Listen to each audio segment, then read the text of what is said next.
A war of words between Russia and the U.S. as the UN Security Council holds an emergency meeting to discuss the situation in Ukraine.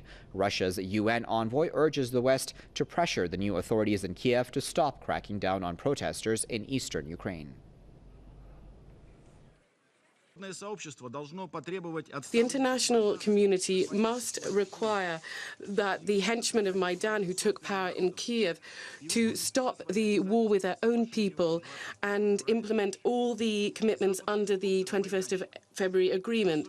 The Western sponsors of the henchmen of Maidan, especially those who witnessed this agreement, and also the US, which is behind them, are bound to stop this and to make them disassociate themselves from neo-Nazis and other extremists and stop the use of force against the Ukrainian people and swiftly start a genuine national dialogue with the full participation of all regions in the interest of a swift holding of radical constitutional reform.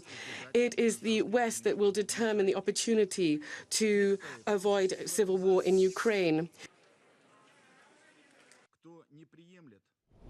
Well, Churkin also accused Ukraine's pro-Western government of cracking down on the peaceful protests of its own people with the use of force and draconian measures.